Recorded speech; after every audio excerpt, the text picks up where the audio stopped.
Okay, hi everyone. I hope everyone's having a good week so far. As I hope you are all aware, it is Mental Health Awareness Week this week, and we're really lucky today to be joined by our Deputy Primary Stars Coordinator, Glenn Short, who has really kindly and bravely agreed to share his story about his struggles with mental health. So, hi Glenn. Hi, Emma. Would you like to just give us a little bit of an overview about what your current role is at Leicester City in the community? Yeah, so currently I'm working in different schools around Leicestershire, and also supporting a number of our staff, Primary Stars staff, in helping them sort of develop the Premier League Primary Stars programme within their schools. I'm also sort of doing a lot of work around the stadium, education activations, which is trips to the stadium, and lots of different social action projects that we've started also. Recently, you've felt able to open up about your personal battles with depression. Can you describe to me what it feels like for you to have depression? It was really strange. it doesn't just hit you in the face and then all of a sudden you're sort of diagnosed with depression. It almost sort of creeps up on you, and it's not like I just have it, and that's it. It's anyone can have it, and it can sort of happen to anyone at any time, really. And it's what happened with me is lots of things happened, and I let them fester, and I didn't deal with them. I put them to the back of my mind, and what tends to happen is they take over your life. You don't feel yourself, and I felt almost like I was alienated to happiness. Nothing sort of cheered me up at all.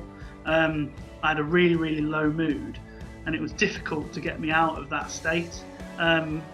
And it was hard for me to sort of accept it as well. I felt that I just needed to drive on and carry on working and keep working as hard as I can, and then I'd feel better. But yeah, that wasn't the case. What was the sort of point when you realised that you maybe needed to seek some help to help you manage it? Well, thing is, I've been working for Leicester City now in the community for a number of years, so it's coming on to 6-7 years. And this is my dream job. It's like I'm working with children, I'm working in schools, and it's something that I've always worked towards. I was at a stage in my life where I was making really strong partnership with schools. I was putting on some really good PE lessons. Some of the interaction and the rapport with the children was sort of excellent, and I was coming away from those sessions and coming away from work, and I was just feeling low. I weren't happy about what I've achieved. I weren't confident in what I had planned for the next day. I just felt like really low in confidence about it, and I was angry about it. I was angry. I was like, I don't understand. Why am I not happy about all the good stuff that I'm doing? And it's okay to feel nervous, and it's okay to feel worried, and that's absolutely natural and it's normal. But I knew that something was wrong when I constantly felt negative and constantly felt sad about sort of my whole being and everything that I was doing. So at that stage, I contacted my GP. I spoke to my wife. I obviously spoke to you, Emma, and Ali at work, and said, look, I've got depression. Yeah, I think for a lot of people within Leicester City in the community, they'd be really kind of surprised to hear that you had depression, because you're such an outgoing and happy person within the office. So it's really great that you've chosen to share this story. What do you feel was your lowest point, and how did you manage to recover from that? So it was about 2 years ago. So it was just after my brother's wedding. Now, I've struggled a long time with certain members of my family. relationships have sort of broke down over the years, and like I said before, it's just got put into the back of my mind. But what happened that night sort of confirmed in my mind that actually sort of the way I was feeling was right. Those relationships within at the wedding just made me feel terrible, like, and the atmosphere and how I felt during that time just made me feel that actually feeling sad and feeling upset, that's the right way to feel at the moment. And I just couldn't see a way of getting past it in my own mind. So it was a couple of days after, I sort of spur of the moment thing. I thought, I had a few words with my wife, and it was quite heated, and I couldn't deal with what had happened previously. So spur of the moment thing, I just got in my car. I just thought, right, I'm getting in the car, I'm going to drive, and I'm going to be honest with you that I wanted it to end. I wanted me to be sort of, I wanted it to end, and I wanted to die.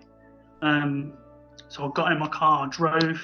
I went as quick as I could, and as I was driving, sort of memories and thoughts of sort of my family and friends sort of came flooded into my head, and I was always thinking about sort of how am I going to do it.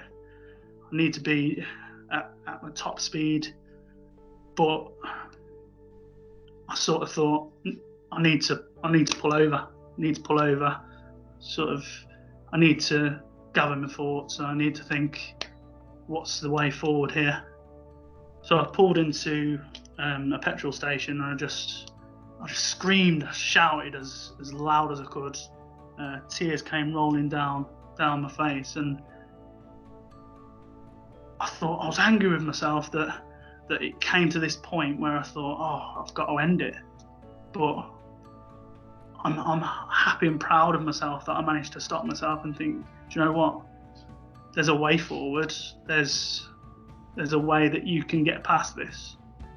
And I just kept on thinking about how it would have hurt and upset and caused so much pain for other people.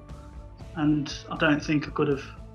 I don't think I could have lived with myself sort of through that. So I turned back. And I went home. And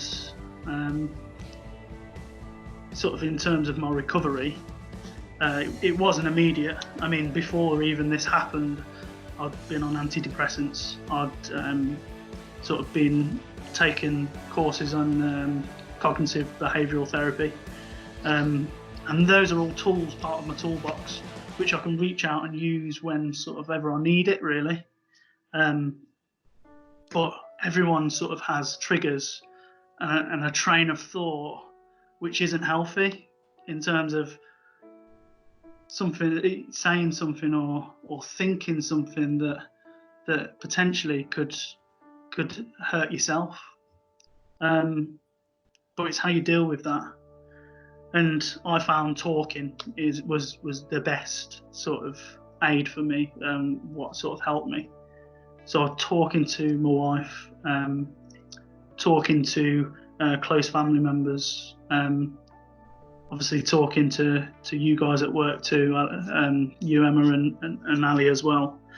But I think in terms of at home, my wife really, really helped me and supported me and got me through it at home. But I think at work, I found that I needed my confidence to be rebuilt. I needed some self-belief and some self-esteem, and I found that I had that support at work from obviously you and Ali, and I found that got me through it and gave me the confidence that I needed to spur me on and actually sort of drive on to something where I can make a real difference within the community and within schools. Thank you so much. That was really, really powerful, and I think you've been incredibly brave sharing that, but also incredibly brave managing to get that help and being able to push through those really, really low points and know that you will be able to come out of the other side of them. So thank you so much. Is there any advice that you would give to anyone who is experiencing these feelings at the moment? I think it's really, really important that you talk to someone that you trust. It can be anyone, like anyone at work. It can be your GP. It can be family. I think it's important to know that there's always someone there that's going to listen to you and support you and try and help you as much as they can.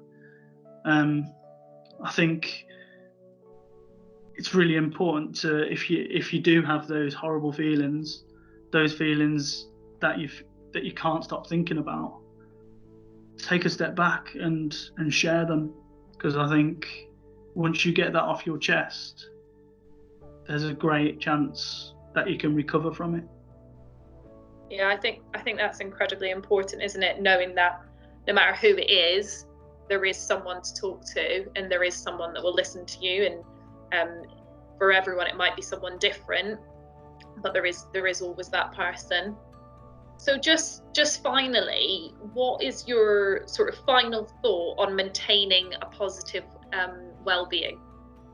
Well, I think it's really, really important to sort of stay active and keep moving, but also try and get enough sleep well, because if you don't sleep enough, it takes its toll on your mind, and you can't think clearly, and things just pile up in your mind. But eating healthily helps as well. If you had too much sugar, for example, that would make you tired. It would give you an initial rush, but then you'd feel tired straight afterwards. And also, like I said before, talk about what's on your mind, and just remember that it's okay not to feel okay, and there are always people there who will listen. Thank you so much, Glenn. It's been really, really powerful to listen to your story, and I really hope that has helped some people who are listening. If you have listened to this story and you are struggling, then please know there are lots of people you can reach out to and lots of helplines that we will share and that you can call and get support from. So thank you.